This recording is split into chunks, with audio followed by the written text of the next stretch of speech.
Hello guys, welcome back again to my channel. So, hari ini saya buat videonya agak sedikit telat guys, karena saya lagi nggak di rumah.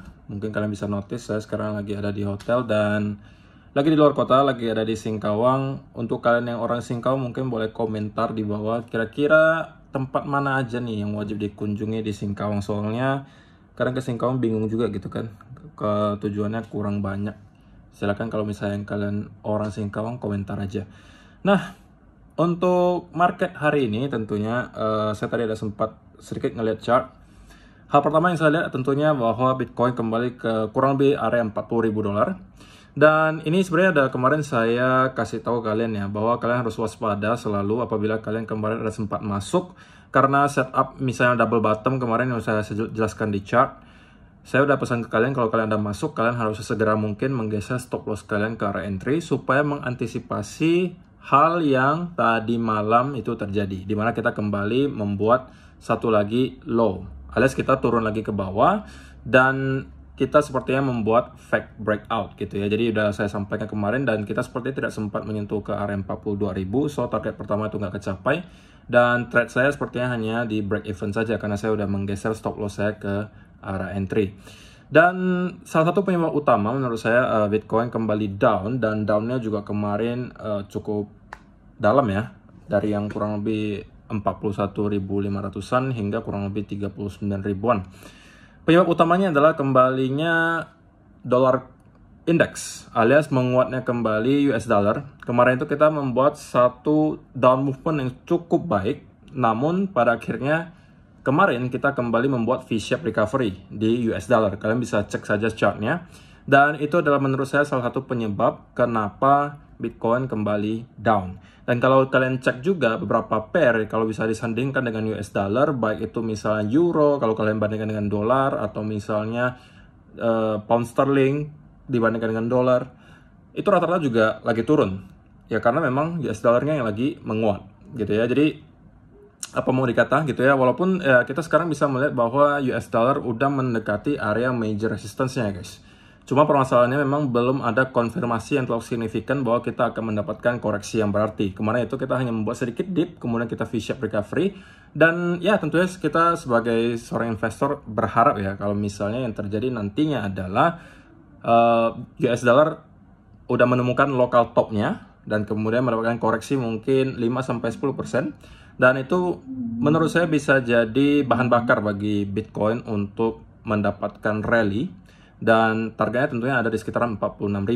Nah kalau misalnya ditanya key levelsnya untuk Bitcoin, tentunya sekarang masih akan berada kurang lebih di sekitaran 39.500 sampai 40.000. Itu area pertama yang perlu kalian perhatikan. Tetapi kalau misalnya nanti Bitcoin drop lagi lebih bawah, maka next target itu kurang lebih di sekitaran 37.000 sampai 36.500.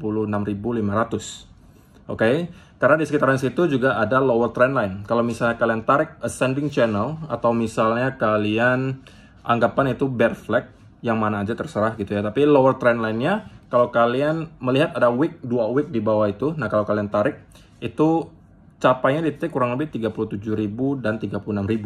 Jadi next area yang akan menjadi support menurut saya untuk Bitcoin ada sekitaran situ. Kalau misalnya 40.000 dan 39.500 tidak mampu bertahan. Namun permasalahan akan menjadi lebih rumit apabila kalau 37.000 sampai 36.500 tersebut juga tidak mampu hold. Karena berarti kita sudah breakout atau breakdown dari ascending channel tersebut. Dan tentunya itu menurut saya akan menciptakan semacam panic selling lagi.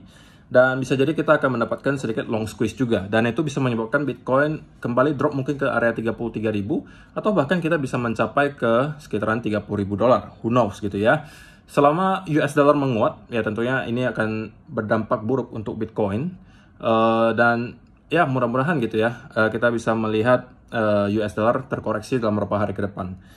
Karena sekarang memang kondisinya secara makro memang belum terlalu pasti, alias uncertainty itu masih terlihat cukup tinggi, maka banyak orang sekarang itu masih lebih memilih mungkin untuk membeli US dollar gitu ya, karena mungkin dianggap sebagai aset yang lebih aman, fiat US dollar itu. Dan ya, kalau misalnya dari segi fundamental, data on-chain khususnya untuk Bitcoin tentunya belum banyak yang berubah. Kita sudah membahas dari beberapa hari yang lalu, dan rata-rata kita masih melihat secara data on-chain Bitcoin itu masih menunjukkan ke arah positif gitu ya. Walaupun saya udah sering sampaikan ke kalian bahwa data on-chain itu tidak akan bisa kalian gunakan untuk trading short term. Itu hanya pedoman kita untuk mid term dan long term.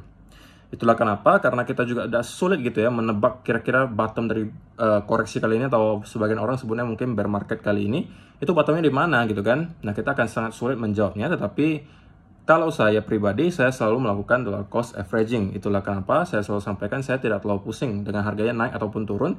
Kalau untuk akun saya yang investasi, saya selalu melakukan dollar cost averaging apabila memang sudah jadwalnya. Nah, kalau untuk trading tentunya berbeda cerita gitu ya. Kalau untuk akun trading, ya sesuai dengan momentum yang ada. Kalau misalnya memang kita breakdown dari 37.000 dan 36.000 itu, maka tentunya kita berpotensi untuk mendapatkan setup short gitu ya. Mungkin ke sekitaran area 33.000 atau 30.000.